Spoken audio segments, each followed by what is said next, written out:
I'm Maria Menounos, and you're tuned in to AfterBuzz TV, the ESPN of TV talk. Now, let the buzz begin. Let the buzz begin. Ba, ba, ba, ba, ba, na, na, na. The Great American Bash Part 2. Oh my God, thank you so much for joining us. It is me, Humza Mania, coming at you live with Flobo, Boyce with me here as well. We're going to recap the show for you today. Great American Bash Part 2. There is a new unified double champ, first ever. Along with the, we were just got out of lockdown. We're going back into lockdown. So what a great time to reintroduce the lockdown playlist. So we're going to have all that up for you and more coming up. But first and foremost, I do want to introduce you guys to Flobo. I'm sure you guys are familiar with him. He does the after show for Raw with AfterBuzz. I could go down and list a number of things for him, but it's just better if you check out flobito.com. It's all consolidated in one place. What's up, Flobo? I'm good, Humza Mania. Yo, Great American Bash. There's nothing more American than having you with your nice, sweet words describe the best of NXT action. Red, white, blue stars will wash all over your frame. And I want to shout out to everyone in the chat too, man. Thanks. I'm in there too, like asking questions and welcome to run around with them. Oh yeah, please entertain the chat room. That place stays busy. Special hello to the chat as well as all of our followers on Twitter, YouTube, and Instagram. Emily May again cannot be with us. She is working on a lot of really cool wrestling stuff, but she misses us like crazy. She misses y'all like crazy, and she says hi. So Emily May, you're here in spirit. We miss you. Yeah, if you got a moment, check out the site Safe Wrestling Collective. That's the organization that Emily May is founding with Hobo Robert Baines, who was on a show a couple weeks ago. Good stuff over there. And then last but not least is myself, Humza Mania. I do stand-up comedy. I like to host some podcasts from time to time. I like to, how Flobo says, fall on my back for a living, not stay on my back for a living. Pro wrestler. It's me, Humza Mania. What's up, everybody? Now, Kicked out. Man, yesterday I did a kick out, just an FYI. I was training yesterday. In a kick out, I got kicked in the face. How do you kick somebody in the face during a kick out? Yeah, what was that about? He's an MMA fighter turned wrestler, and when they're MMA fighters, they can't really work like a wrestler. They're just going into to hit and kick, so bouncing all over the ring. Shots fired. Humza wants a match with Brock Lesnar. Confirmed. all day. Street fight. Actually, speaking of street fight, that's how we kicked off the show, right? Mia Yim, Candice LeRae, street fight. Now, question for you. Is Mia Yim the female Damian Priest? What? Well, I don't even know how to answer that question. Wait, in what way? Help me out here. I mean, she is pretty formidable, if that's the way you're asking. She came up short today, but in what way? That's exactly what I'm saying. She's formidable. She's great. Obviously, she's a decent wrestler. Yeah. There's something missing personality-wise, and she's always there to enhance another talent. She's never there to really win or be the star, right? She's always in someone else's storyline. So to me, Damian Priest kind of comes off the same way, and I feel like both of them are in the same pickle. The curious case of Mia Yim. Now, listen, I want to say this today. Today's match, I got a little bit more character development. I liked her street fight gear. Could put me more in the mind of what her sensibilities are as a performer in the ring. If I had to do my predictions going in, I thought she would have won. I thought would have gone over, brother.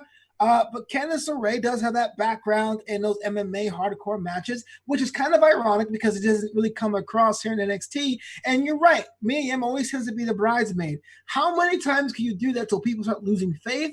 Well, the answer is infinite because there's no crowd. But I start to wonder when crowds are coming back in, will anyone buy into Mia Yim, which is a shame because she's a sweetheart. And it wasn't a bad match either. Like, it was very entertaining. They definitely try to do some high spots and whatnot. I was actually going to ask you, because there were a lot of high spots, but nothing spectacular. What was your favorite part about the match? I like the fact that they were willing to take out the weapons. The kendo stick is something I thought was kind of banned. Not say it was a ban, like a shadow ban.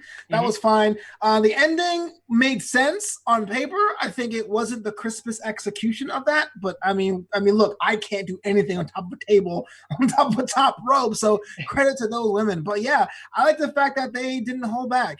Mia Yim was the protagonist, the face in this match, but she did very heel things. Brought the brass knucks along, like attacked Candace right behind, and Candice LeRae is supposed to be the poison pixie, but she barely got alive herself. So a lot of good stuff there.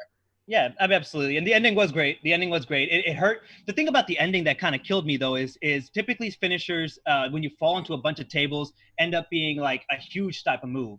And it was just a simple swing, even though I know it hurt like heck. But it was a simple swinging neck breaker. Do you think they could have gone with something a little bit more devastating at the end? again on paper, but that table was wobbling. Yeah, I wouldn't want to try to do like a sunset bomb if there's no ground to go on to. But That's yeah, I true. think you're right. There's always something to do it. Shout out to Jack Farmer in the chat, by the way. He's just tearing it up in there. Why is Jack Farmer not joining us right now? Oh, wait, he has the AEW podcast, doesn't he? Yep, after show. Got it. After this one. Oh, interesting fact. I actually saw this today and I wrote it down because I wanted to mention it. But 30 years ago today was the debut on Great American Bash for the one and only Vader. Really? Yeah, like today. I didn't know that. That's kind of cool, man. Vader's a legend. It was a legend. Back in WCW days, Yeah, man. Were you a WCW guy growing up? Oh, here's a funny story. I used to watch both, but I liked WWF a lot better. My sister got me in trouble because she said it was inappropriate for kids. And my dad was like, you can't watch it. And then I convinced him that WCW is different and it's a PG show. So he didn't ever watch it with me. So he was like, you know what? You can watch WCW, just not WWF. Okay. So I watched WCW for a while until I got back into sneaking downstairs and turning on WWF. That's my finding loopholes, baby. Yeah. And then following that match, I thought about you actually, because they had Bronson Reed taking on Tony Nese in a Leon Ruff on a pole match. What? Leave your boy alone. I thought that's what was happening, right? Fighting for the honor of Leon Ruff, who isn't even signed, but he's apparently your boy. So yeah. He's getting some play now. He's even got video packages about him. They're mentioning his name. So again, Leon Ruff, kudos to you. Now just answer my DM so I could get you on the show. So what if I make my own video package, do I get a spot in the NXT roster? Is that what you're saying? You know what? Send me the package and I'll tell you about that afterwards, all right? Okay. So it was a good match. It was a good match. I love Bronson Reed. I love the fact that I see now NXT is giving a shot. A couple weeks ago, he had a match against Karrion Kross where he ended up on the losing end of, but that's okay because here you reestablish the guy. You show the people that real men have curves. I'm down with thick boy. Why not? I don't know why not. But you know what? Speaking of real men having curves, I want to ask you this question. Hit me. Tony Nese, Bronson Reed. Who has the better abs? Well, I mean, Nese has an ab window, so it's kind of an unfair comparison. He points to it many times. That is true. He's so Long Island, it's not even funny. I watched I Now Pronounce You Chuck and Larry yesterday, and Adam Sandler's character is a chubby chaser. So, I was thinking maybe that's what Bronson Reed is for you. That time, Adam Sandler one time? Go back. Cool. I did too, one time. But yeah, Bronson Reed won over this, right? So in my mind, I'm thinking they're going for like a push for him now at this point. Maybe they weren't at first. Maybe it was just enhancement talent. Who knows? But now it seems like they're trying to actually work him into matches, storylines, and things of that nature. Now, do you think this was a let's fill in these spots for this second part of our pay-per-view? Or do you think this was like, you know what? I see something in this guy. Let's see where he can go. Yeah, that's probably a bigger question to ask. It's very, very apparent that the idea of making it 2 shows for Great American Bash was a come lately thing. Like the match main event tonight was solid. We'll talk about it, but it was no reason why this should have been 4 hours. And unfortunately, a lot of the filler matches came tonight. But that's still, man, I like Bronson Reed and what he stands for. And the match was okay. And last year's breakout tournament of who's left, because Jordan Miles didn't quite work out in WWE. People are getting work. I mean, Raul Mendoza, Joaquin Wilde is getting involved, Swerve is getting involved. Bronson Reed time is now. I like it, man. I like it. I like the direction it's all going. It's kind of new, in my opinion. It kind of feels fresh in a little way. So, in my opinion, I'm really much enjoying this. Now, we mentioned Jack Farmer, who's on the AEW after show. You're on the Raw after show. We're doing the NXT after show right now. Emily May's working on these wrestling shows right now. Yeah. Tell the people where they can find all this action. I don't know. You tell me. No, I'm just kidding. This is AfterBuzz TV Wrestling and Sports, the premier channel all in digital space. To get all your wrestling news, updates, and it's not just recaps, man. I mean, we have like interviews with the Quarantine with the Stars panel. We got Women's Pro Wrestling Weekly. You really check out. But here's how you do it. You're watching the show right now on YouTube. We're live streaming across the entire planet. Like, comment in the chat, subscribe, share the show on social media, and tell your friends where you're listening to. But if you're like me and you say, you know what, I want to hop into my kitchen because I can't go to my car right now because I'm still in lockdown, listen to my podcast while I make my toast and cereal. We're on iTunes. We're on Spotify. 5 stars, leave a comment. We read them all. That's what we do with our lives because we kind of interpret them as performance reviews. So 5 stars wherever you can. Like, comment, subscribe. We want to thank you from the bottom of our hearts here at AfterBuzz TV Wrestling Sports for making us ESPN TV Talk. If anybody wants to rent Flobo for their commercial, Please, $600 per hour. I'm so hungry. That was great. Okay. So moving on, right? Then they transition. Now we have a transition, and we're in this area of Rob Stone. And when he popped up on my TV, as you notice, he's making me laugh lately. I've been enjoying it a bit. However, it's a weird kind of an angle came about. You know, Rob Stone's there with Aaliyah. They try to talk to Shotzi, get her to become part of the Rob Stone group management program, whatever you want to call it. Killian Dane shows up and takes him out. I think I may have missed something on that because I don't know where that came from. No, that's random. Happened. And it's kind of random. A lot of storylines happening at once, right? Aaliyah's getting featured more. I don't know what Chelsea Green is. She fired Robert Stone Brand. She fell off. That was a bad move, boo. Yep. And more importantly, the most important thing I saw the entire segment, Robert Stone showered, has a brand new suit. No, I'm kidding. The most important thing in that segment is that, you've given Killian Dane something to do.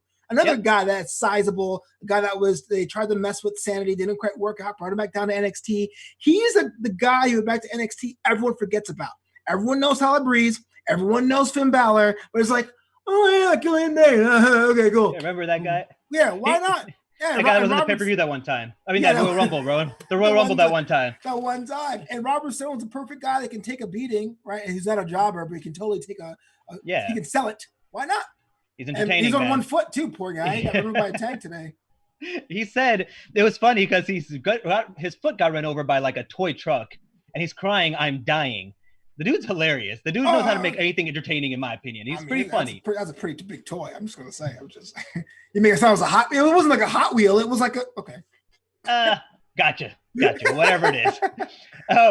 And then following that, we got what I thought was going to be the most boring thing I've ever seen, which turned out to be the best match, in my opinion, of the night, which was Isaiah Swerve Scott taking on Johnny Gargano.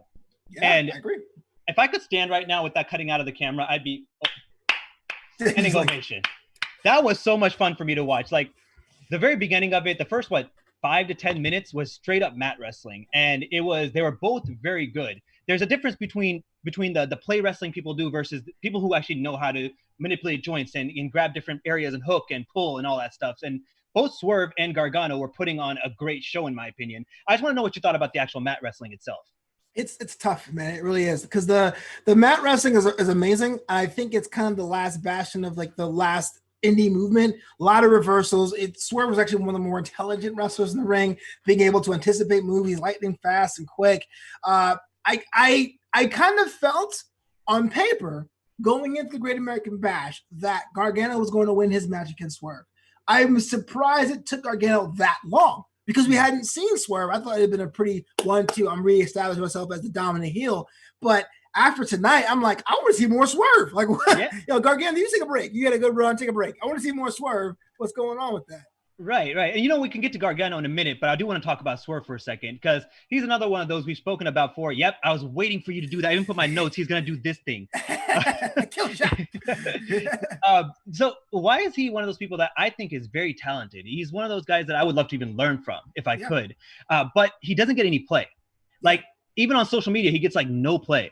So why do you think that is for someone like Swerve Scott? What do you think he could change or make different to be a better overall performer? Well, my perspective is that I'm always the story guy, right? Like I always say that wrestling is theater and around because 500 years ago when William Shakespeare was writing the storylines, everyone loved it. Swerve is a 100% original creation. He's not Jason Jordan. He's not Shelton Benjamin. He's not Bobby Lashley. If I have to compare him to people of a certain color, certain shade, skin color in that group. So he has a cool idea. How do you write for that? You have to be Swerve. You have to be Swerve, or you'll say, hey, I know you're talented. Go out there and maybe we'll do something. And I'm not saying he's like difficult or whatever. I'm just saying is if you're writing an entire show, 2 hours, 3 hours, it's much easier to put, say, oh, Bronson Reed, big boy with guy who's smaller than bully with abs. Go. To be like, well, what is Swerve? But that is a speculation. I am not an insider. I'm just guessing.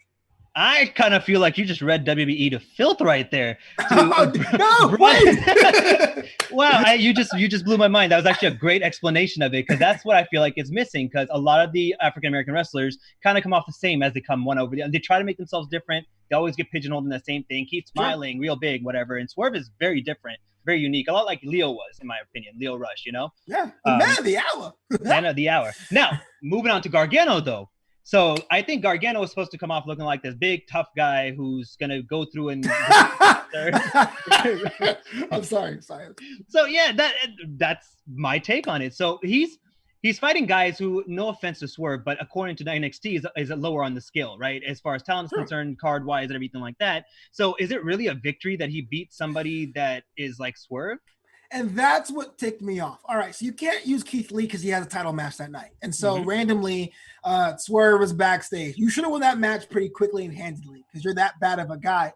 But Gargano's posing like he beat Roman Reigns at Mania. And it's like, and not even like in a cool, like, what an underhanded way. That's disrespectful. It's like, no, he felt like, oh my God, I actually beat Isaiah Swerve Scott. I was like, oh Lord. I mean, look, he has his fans, and I don't want to talk too ill of him because that can get you fired around here. I'm just saying, for a character beating this heel run of Johnny Gargano, there are just some giant missteps. This makes me confused. That makes me go, all right, man. I mean, I'm trying to be on the positive side, but you're making it really difficult sometimes.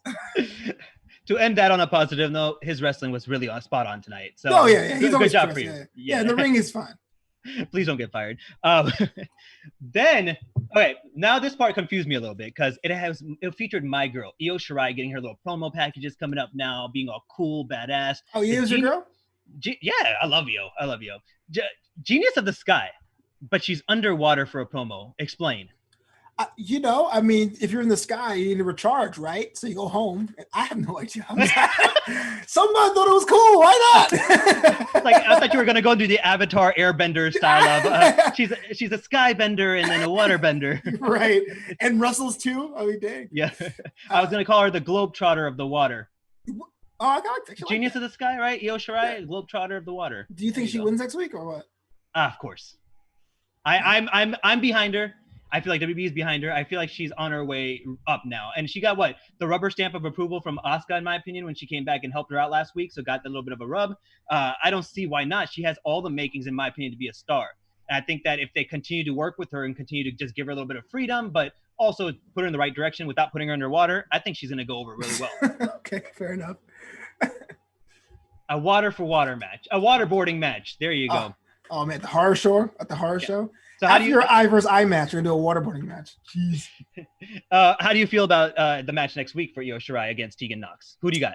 I'm surprised they stretched it out to next week, knowing full well that it could have been a marquee match this week and a pay-per-view quality thing. But I am not sold on Tegan Knox, and I alluded to this before. And I hate the fact that this came after Gargano because now it just sounds super negative. Like let's roll into work today being like, I hate everything. No, I like Tegan Knox. She's fantastic, and people have called me out for this. But again, when she decided to internalize Captain Marvel and make all of her gear Captain Marvel, all I see is a superhero. And it becomes cosplay. Now, someone says, well, what about Ricochet? They literally call him a superhero, but Ricochet dressed in Ricochet tights. Okay, he's like a superhero, not actually being that character. And they say, well, Mysterio, Gargano, they dress up in costumes in a certain match or a certain pay-per-view. So we had Tegan Knox, who is dressing in all these Nova Corps like costumes. I don't know who she is or what she stands for. How do I get behind that sort of thing? It's like me coming in like with a Spider-Man like mask to do this show every week. You know, you're absolutely right about that because there's a difference between reaching the level of like a Mysterio and then putting on a Wolverine costume, right? Versus always having a Wolverine costume on and calling yourself the Wolverine, right? That's kind of what you're getting at there, which makes perfect sense. And Ricochet also moves around and flips and flies like a superhero, so it makes sense for his gimmick. Tegan Knox is not doing a 630 splash off the top. You know what I'm saying? She's barely going to the top. So right. Totally makes sense on that aspect. I got Io next week. You got Io next week? Good. That's a good answer. I'm going to keep you on the show a little longer. Thank you so much, Humza, man. I appreciate it. My 2 times moderating. I take over. Hey, we're taking over. So now we get to a fun match, in my opinion, was the 6-man tag match with the Legado del Fantasma.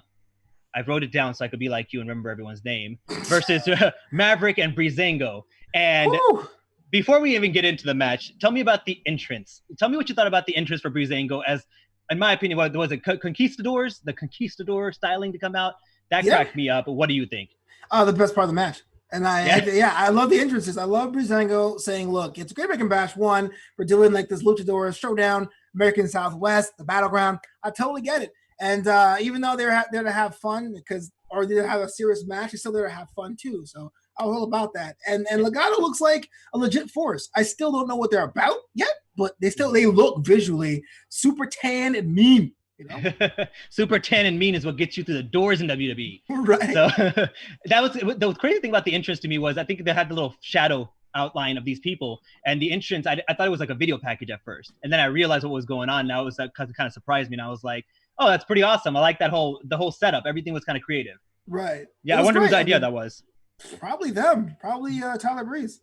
Now, do you think that you would like to see Tyler Breeze or Breezango in general team with Mav and come up with the 3-man group and go against the Escobar, Mendoza, and Wild? Or do you think that they should, after this match, part ways and continue doing what they're doing? It's hard to say. If it was my way, the answer is no. There's no reason why Breezango will come to Drake Maverick's aid more than once.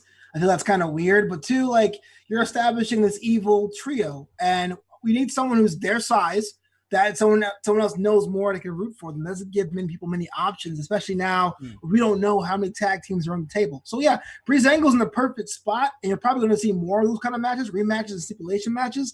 But if you had it my way, yeah, Drake takes on Santos himself, and then the tag team gets another tag team feud inside and shows a dominance that way.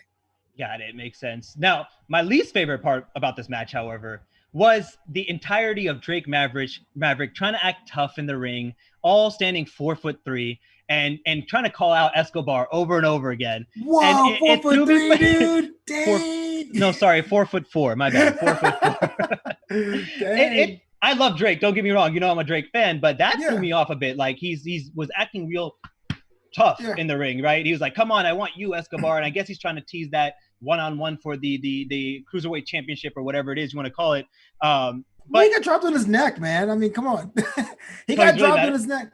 Well, the thing is, I mean, like, if you've seen any cartoon growing up, Mighty Mouse, Scrappy Doo, Puppy Power, he's going to come out there and be like, yo, come at me, dog. I just got my job. I ain't got nothing to lose. I just signed my contract. So Drake is basically saying to us, he's not scared. He ain't never scared. Well, he can't be, man. He faced unemployment during a pandemic. That is the most scariest thing of all. All right, we'll keep it at that. It's the scariest thing of them all. Worked his way back to a contract for WWE. Not even sure if that's a good thing nowadays. Yeah, I know, right? So, but what? At the end of the day, no matter what you think and how you want him to portray himself, he's supposed to come off as a threat to Escobar. And, well, I mean, yeah. Go ahead. No, go ahead. No, the chat is totally roasting you for saying he's 4'3". They're like, disrespect. How dare you say he's so short? What's up, chat? I'm 4'2", so it's all good. He's one of the guys I look up to. Shout out to Evan Mack, OVT Mack in the chat, man. AfterBuzz TV alum, overall best friend out there. Appreciate you, man. No, it was a good match. It was a good match. Can't knock the match at all. Again, Gargano needs it. They look like $1 million. Again, I don't know what they're about. Because if you're someone who watches NXT every week, like we have to, or we like to anyway, they were people that were abducted, but everyone who abducted became part of the group. So who was abducting everybody? They're mean, they're taking over the cruiserweight division. They're a unit, but who are they out? Who are they after? Why are they together? Why would they even align themselves? Is he a messiah like Seth Rollins? Is he a bruiser? That has to be answered. So I hope it gets answered next week on a regular NXT. True. Did they ever answer who was the people that originally kidnapped those two guys? Weren't there some other masked men that did it originally? Did they That's like, what get I'm rid saying. of them? They were like, yeah, the masked guys rolled up, pulled them away. It was Mendoza, then it was Joaquin Wilde, and then next thing you know is Joaquin Wilde, Mendoza, and Santos. You're like, boy, who kidnapped you? Are these people just hanging out and like on Craigslist? Yo, I'm a masked kidnapper. I think I get that right. Or did they hand the masks over afterwards? Did they go to WWE shop, get a little mask and do the thing? And you could take this from here. Yeah, I'm gonna kidnap. Well, where's your mask? Oh, I'm sorry. It's my constitutional right not to wear a mask. But wear that mask. You know, like I don't get it. Right. And if, following that, then we just had a very quick introductory match, if you want to call it, right? It was what? Mercedes Martinez against Santana Mercedes Martinez! Yes! Okay, you seem excited about this. I'm going to keep my comments to myself. You tell me your thoughts. Wait, why? Were you not excited? I was expecting a lot more. I think that the whole purpose was to come off like really strong, really powerful, really good at wrestling. And she seemed to have a lot of missteps, in my opinion. A little like, it's soft moves, soft kind of looks, and then all she kept doing was turning to the hard cam and making faces. That was my take on it. So that's what I kind of wanted to hear from you first before the chat starts roasting me in the chat room again. Well, I have you know that Mercedes Martinez is a living legend. 20 years in the game, from the East Coast, had a family and wrestles. She never stopped. One of the hardest hitting, most technical wrestlers out there. She can stretch you out. She can punch you in the face. Legit someone who scraps like on the street. You can't be like, yo, Mercedes, you whack. She'll come after you. Now, to be fair to you, it does seem like, what that was pretty curious, it does seem like they're giving her a different in-ring style. If you go back to the Mae Young Classic, where she was on display for the NXT and WWE audience, she did a lot more of that high-flying or semi-lucha kind of hybrid between technical wrestling and lucha stuff. Now she's basically in that Reina Raquel Gonzalez spot where she's going to do hard-hitting moves and a little bit slower down pace. I am not sure that's because of her advanced career, or I'm not sure that's a new chapter in her character, but I am on board for two reasons. One, if you're in the performance art, you have a right to change and upgrade. You got to try something new. You can't do the same thing you're doing every 5 or 10 years. And Agreed. Two, we don't really know where her spot's going to be. With Shayna Baszler over there on the main roster, who's the really like, besides Rhea Ripley, who's a gonna kill you character that has a spot open for Mercedes Martinez. So why the heck not? Yeah, I mean, I think you hit the nail on the head. If from what you're saying and what it seems like, kind of similar to what Escobar went through, right? When he was going through the actual tournament, we were talking about how not as good as he typically is, he kept showing up. And I guess it was because NXT wanted to do their own thing with him. So I think you're right. Mercedes Martinez, she might be just going through a rebrand through NXT based on how they want you to do things, which is a lot harder to do when you're restricted. So right. I guess I just got to give her a chance and see where it goes from here. I'll say this. If you watch the Mae Young Classic again, because if you watch it back-to-back, I think, and you're like, I still don't get it, then fine. Totally fair. But like, if you just like, oh, wait, I haven't seen her match in a year or so, and you click this on, you're like, what the? I totally get that too. Yeah, true. I got to go back and watch that. That's been a while. You know what else is going to come back? I know it's going to come back. I mean, we're going to go into another lockdown, aren't we? So we can only do it right by bringing back the lockdown playlist. Yeah. For those of you who don't know, the lockdown playlist is like, if you're like me, man, you love NXT, but you can't go outside because your governor or state official said, stay inside and wear a mask. Well, this one's for you because frankly, both things was banned. Now, since it's Great American Bash time, I got to go back to one of my favorite Great American Bashes, 2007, and it's not the best Great American Bash at all, but it's actually one of my favorites for two reasons. One, the theme song, Church of High Addiction from Cobra Starship has like the fireworks things. My lab is electric, and the second thing is I'm so impressed about who got the most better use out of their talent on this pay-per-view. For example, the Great Khali was in a triple threat match against Batista and Kane, right? On paper, you think that'd be like weird, like I don't want to do that. But frankly, given all three men's talents in that ring, it was amazing. I mean, given what we had, the expression, Batista got a little bit of work in there. And I was the first one to admit I didn't appreciate Batista when he was an active competitor. But right now, going back to his stuff, I'm like, yeah, he had it. But also, and more importantly, is a main event, right, guys? Let me see this one. John Cena takes on Bobby Lashley. Now, if you've been watching Raw the past couple months, MVP has told Bobby, you haven't had a match in 13 years. This was this match. The main event, John Cena, Bobby Lashley had the two packages, because packages always mean the title may change hands or not, because John Cena pretty much dispatched Lashley pretty handily. But I can see that a younger Lashley with both of his eyebrows had a lot more spunk back then. That's why I got to say that if you have the time, check it out. Great American Bash 2007. You know, I'm going to talk to WWE about getting you your own little segment on the network. The Flobo's lockdown playlist. Everyone will love that. I guarantee it. I'm in the vaults, like looking like, oh yes. That's funny.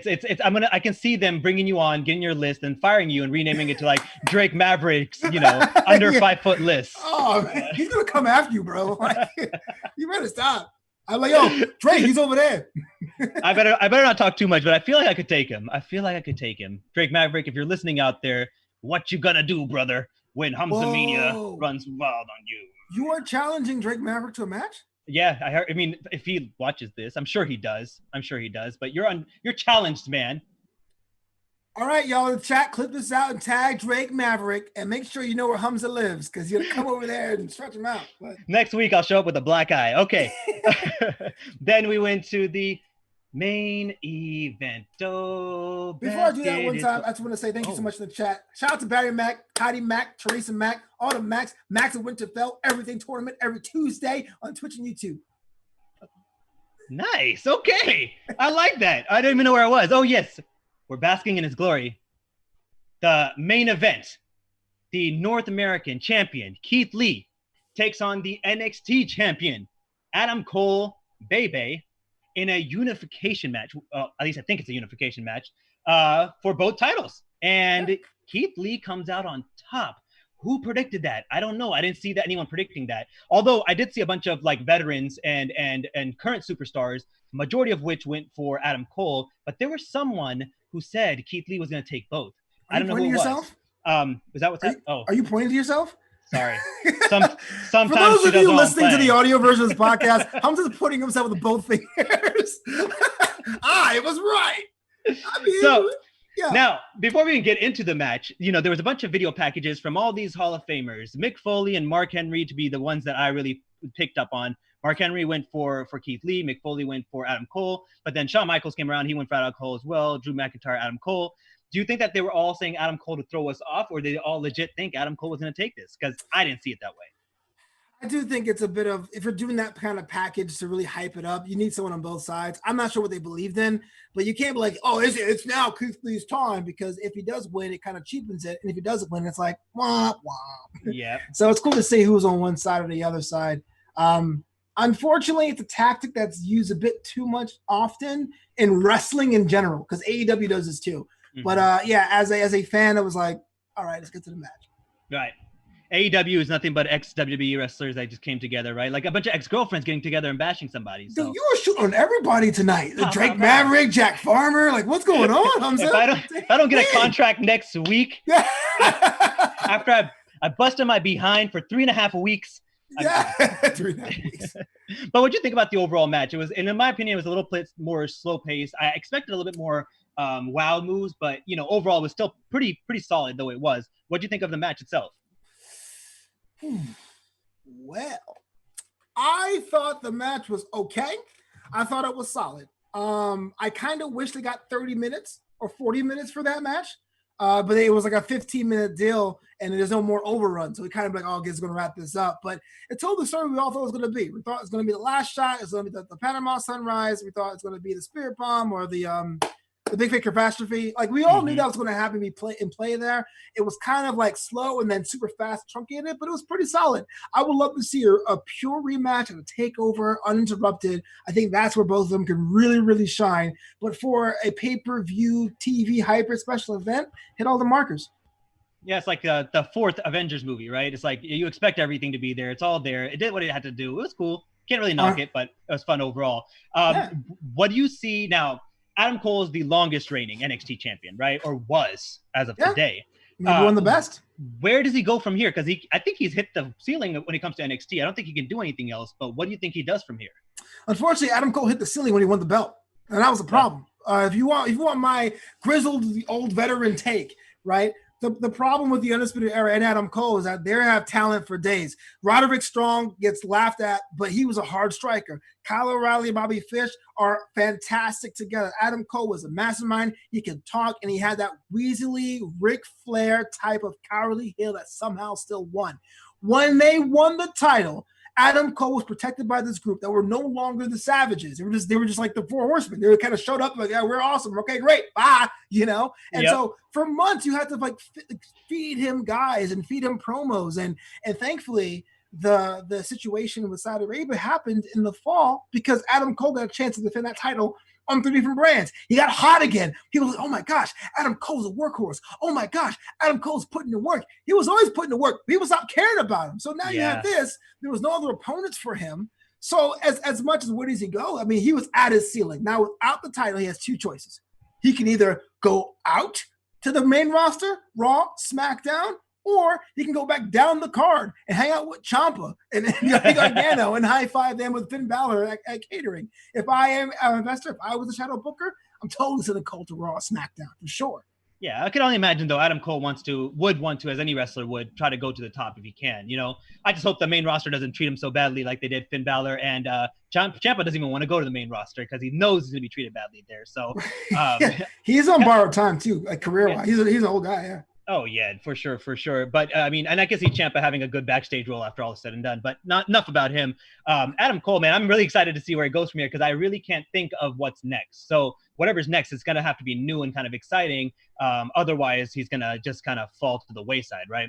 I hate to be that guy, man, but he's very undersized. That isn't the problem. I mean, Shawn Michaels was an undersized competitor. Mm-hmm. If you go to Raw, if you go to SmackDown, you have guys like Gulak, and you guys have guys like Daniel Bryan. They're also smaller guys, but I don't think Adam Cole's style meshes well with them. Not saying they won't work well together, but it's like this loud personality with these technical wrestlers.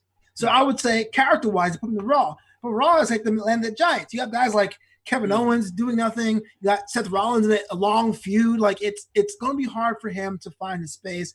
He needs a crew. He can't be by himself. If he's with the crew needs something to do. I say Raw because the tag team division needs more bodies. Why not? And I'm not even sure if Kyle O'Reilly is even in play anymore because he's not been on TV in a while. So that's my choice. Might bring the whole UE up to the main roster. You know, build up I think so. 4-on-4. That'd be 4-on-4. They don't have the gold anymore. Why not? Yeah, continue on like the new DX style or something. I don't know. The thing is, they only worked when he shocked the system, and at NXT they became the system. So it was like, I get it. I have T-shirts. I have Undisputed Era T-shirts, but it's like, okay. It's like DX06. Now where do you go? But okay, enough about the loser of the match. Let's talk about the winner of the match, Mr. Keith Lee. First question I have, before I even get into what you thought about it, what he's going to go and all that good stuff is, now he has 2 belts. Now, correct me. Is he, oh, whoa, what do we have here? The hacker from SmackDown. It's Evan Mack, baby. Mr. Evan Mack, how are you doing, sir? Oh, he can't hear us yet. Evan Mack is in the chat. He's actually on standby. Have you ever seen 3 bald guys in a room together? Oh, he has hair. He's cool. Oh, did he? Oh, got it. Yeah. Oh, man. Evan Mack, if you can hear me, man, tell me how's going on. Oh, what's going on, man? I hear you. There you go. What's up, sir? What up, brother? Hey, Humza, nice to meet you. I haven't ever officially met you, but pleasure. Humza, what up, baby? If I ever grow hair, man, I'm gonna do that little pink thing you got going on there. That's awesome. Bro, listen, I'm losing hair, so I'm just hanging on for dear life. Hanging on for dear life. Well, I mean, since we got you here, what an honor. I mean, did you get a chance to watch NXT tonight? Did you see the Great American Bash? Yeah, I watched it, man. And I've been watching y'all show, but I watched the whole thing, man, and it was cool, man. Like I said, I pretty much thought Mr. Bebe was gonna lose, man. I heard what Flobo said. I 100% agree, man. Like that's what are you gonna do when after the prophecy was fulfilled? You know what I mean? What could he do? You know what I mean? Right. I need him to be on Monday Night Raw, just calling out somebody like that Monday. Like, listen, hold on to me a little. Mr. Bebe comes out. I'm like, listen, I'm too big for NXT. You know what I mean? That's true. I see him on Monday nights for sure. That's great. I mean, I don't want to take away from Keith Lee, though. I mean, that's what I want to talk about for the second right here, right? No. Keith Lee won now. I think he has a great future ahead of him. I don't think he has much time to get to that future. I feel like he needs to do it now, if anything. Where do you think Keith Lee's going to head from here?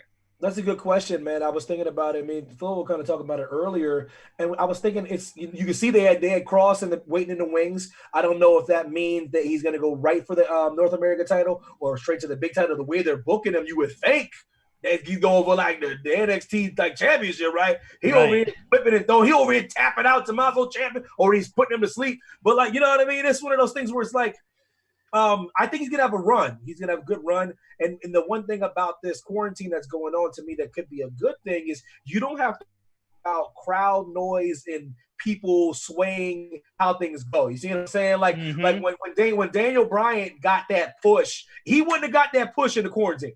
Yeah.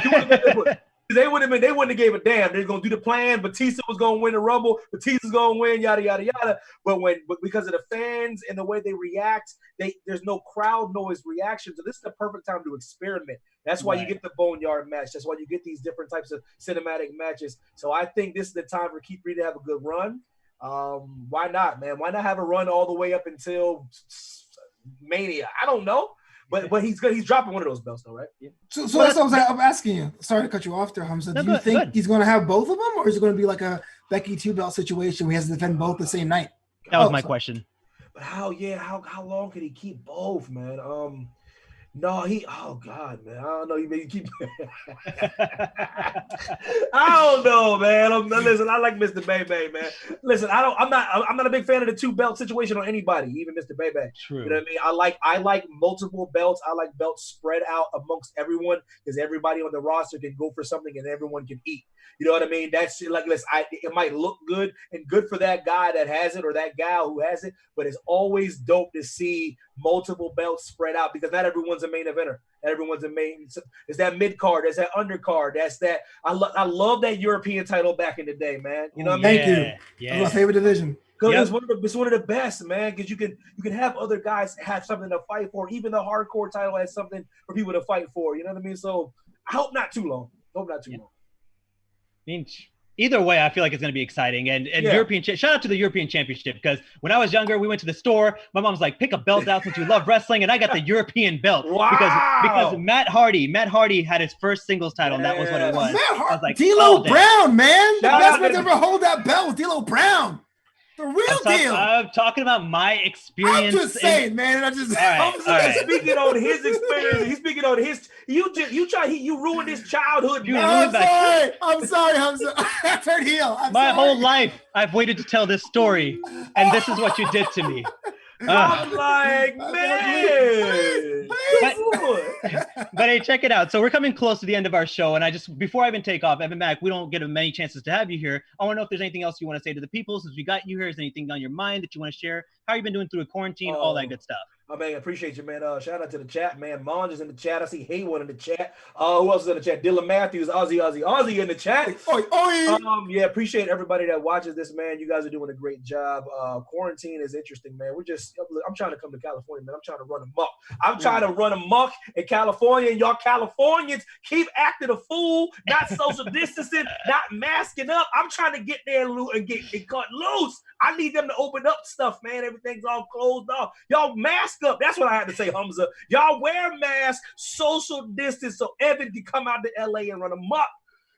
Sounds great, man. And keep wait, in mind, you cut a promo on Humza, and that's okay, but I cut a promo was bad. I didn't cut a promo on his. He's like, y'all people need to wear a mask. I'm just all right. I did not destroy his entire childhood. let me find out that you two are working for Drake Maverick here and cutting promos on me. Yo, I heard what you said about Drake. I heard what you said about Drake, man. It was not nice. It was rude. Even when you gave him an extra inch, I was like, that is just the disrespect level. Hey, with all due respect, I love you, Drake. Signing off, though, Evan Mack, I'm sure most people know you here, but how can they find you in the future if they want to look into anything you're doing? God, Evan T. Mack, Instagram, man, Twitter, and whatnot. Check out me and Flobo. We got the Everything Tournament every Tuesday. Twitch, on his, what else? On Facebook, man. It's cool. We just chat it up and run them up. Maybe have Humza on one of these weeks. You never know, man. Made the call. Three-man show. And Flobo Boyce, where are the people going to find you, even though they know where to find you? They know that they love you. Yeah, I know, man. On Twitter at Flobo Boyce, on Instagram at Flopito. Check us out. Brand new podcast called What's Up, Flobo After Hours, available on Spotify and YouTube. The Everything Tournament with that man, Evan Mack, and Justice for Kurt Russell every Tuesday night on Twitch, streaming live. And me, my man, Jack Farmer, has Wrestling Week questions every Thursday afternoon. But you know me, man. I'm wearing my mask. I'm social distancing over here alone in the club in my apartment right now. That's awesome, guys. And if anyone wants to find me, you can go on to anything that Flobo has social media wise. Look into his likes, search for Humza Mania because I like everything that he does. And if you have me on the podcast once or twice, who knows? But until then, guys, please wear a mask, stay safe, sanitize your hands, and do not forget that Black lives still matter. See you later. Our founder, Keven Undergaro, and me, Maria Menounos, would like to thank you for tuning in to AfterBuzz TV. Remember, we're not just the first, we're the biggest in the world, and we're the only destination for all your favorite TV shows. Whatever you crave, we've got it. So go to AfterBuzzTV.com and check out our lineup. Buzz you later. The views expressed herein are those of the hosts only and do not necessarily reflect the views of AfterBuzz TV or its owners or principals.